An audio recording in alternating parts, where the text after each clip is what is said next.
Good afternoon, y'all. This is Ned. And this is Michelle. And collectively, we are My Philippine Dreams. And today we're going to be doing an update on the Click 125 that I purchased about 4 months ago. Was it about 4 months ago? Yeah, I think so. And now it's got 3 about or 4 months. 3 or 4 months? Yeah. I can't remember. It's a blur. And I've got about 1,700 kilometers on it. So let's take a look at the differences between what Michelle's got, which is a Rusi copy of the Yamaha Mio, and the Click 125, which is my bike. All right, so the 125i is a recent introduction from Honda. It's fuel injected. It's a 125cc as opposed to the usual Honda Beat Yamaha Mio, which is 110cc. It's got front disc brakes, and on both of them, they also have drums in the back, which is unfortunate because discs are a little more responsive than the drums. This also has the throttle cutoff when you're stopped in traffic. It's got the idling stop. The bike will shut down within like 2 seconds, and then to get it going again, you give it a quick twist of the throttle. It's a little dirty. I threw some water on it to try to clean it up, but it's a little dirty. I also installed a rack on the back and a Shad SH33. Michelle's got a SH29 on hers. And one thing about these top boxes, I love these top boxes. They look really corny, they're not sexy, but I'm sexy enough as it is. But one of the things you want to do is definitely keep Armor All on them, and when you park it, I keep an old t-shirt. I got an old brown ratty t-shirt, and I just put the t-shirt over the top box to protect it from the sun, because in the sun down here in the tropics, it really fades quickly. As far as comfort goes, it's a lot more comfortable than the Rouser. I don't like the Rouser. Michelle, I'm not a big fan of it either. It just wasn't practical for the type of driving that But you wanted it that time. You really wanted it. I did. Because it looks sexy. It's very sexy. It was sexiness factor and the power factor and the stopping power is off the charts. But it's not practical for the type of driving that we do, which is mostly around town. Around Dumaguete, yeah. Yeah, we go in and out of town. And as you can see, Michelle's bike's really dirty. And I'm sorry. She's crashed it more than a few times. I think that might be blood right there. Is that blood? It's not blood. Looks It's like just blood. she ran over something. From the gate. All right, so the power differential between the Yamaha Mio clone from Rusi and the Click 125. The Rusi has about 8.2 horsepower. The Click has about 11.2 horsepower. 3 horsepower might not seem like much of a difference, but that's actually like a 30% gain. Somebody check my math on that. So when you're passing, slower moving vehicles or whatever, on the Click, it's very responsive, it's very quick, it's got the fuel injection. The response across the throttle is really good. On the Rusi, not so much.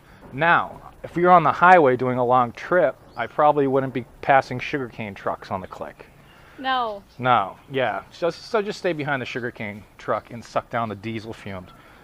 Angel likes all the bikes. As soon as we bring our bikes back, she sniffs every inch of them to see where we've been. So you get about a 3 horsepower difference.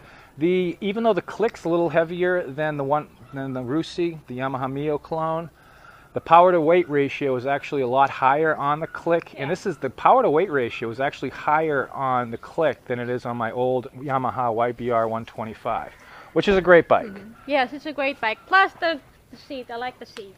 You like the seat? I like the seat. Okay. Now, do you want to get on and model one of the difficulties? Oh my God. Now, when you're talking for shorter people, you got to be able to put your feet down. So on these bikes, it's a little harder for somebody who's shorter to get their feet down. On the Click, Michelle has an even harder time getting her feet down because due to the seat being underneath the storage compartment under there, you can put a full-size helmet in. And since they did that, they had to raise the seat, so Michelle has a hard time getting her feet down. But the back seat is a lot more comfortable for her when she's on the back and I'm on the front driving than the Rouser. And it's also a lot easier to get on and off of. One other thing that I like about these automatic bikes is the grocery shopping capability. These are basically two-wheeled urban utility vehicles. They are incredibly practical. You can fit a crap load of groceries, not only on the back. You can wear a backpack and put it on your front. You can have your Filipina in the back holding 2 bags. And you can also put a lot of groceries down on the deck. That's usually where our soda, C2, things like that go. Or my rice.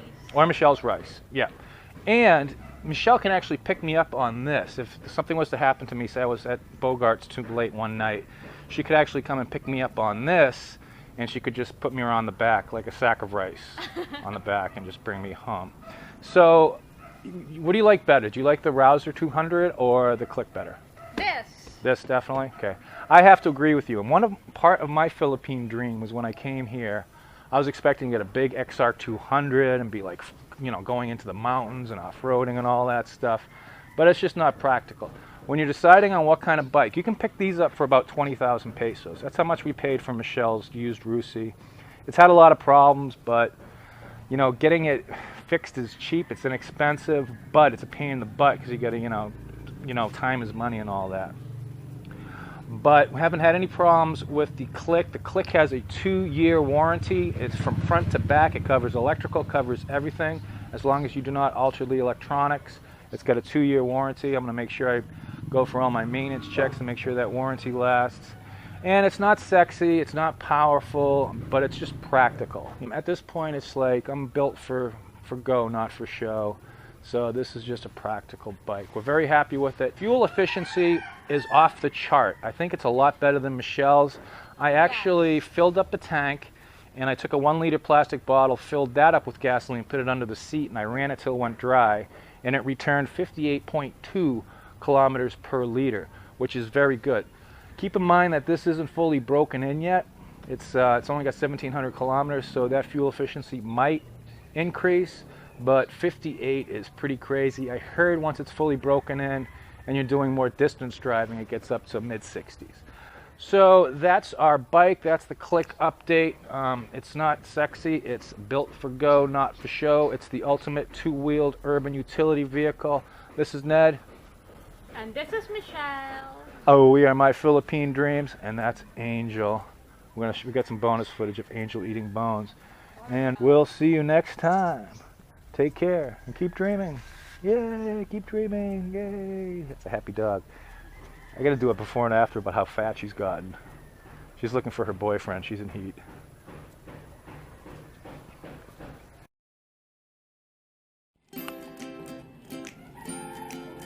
This is Angel's favorite part of the day. Dun dun. Chicken bones. That's half a chicken. And Angel loves chicken bones. She really, really loves chicken bones. So let's stop teasing her and let her eat. Here we go. Oh yeah. And she also likes to take the chicken bones somewhere else and eat them. This is her favorite place to eat things, or to leave dead things that she kills. This is where we find the dead rats and the tuco. Now, as you know, you're not supposed to give dogs chicken bones. But there's so many assholes here that if one does choke to death, you can just get another one. Look at those teeth. It's like a shark.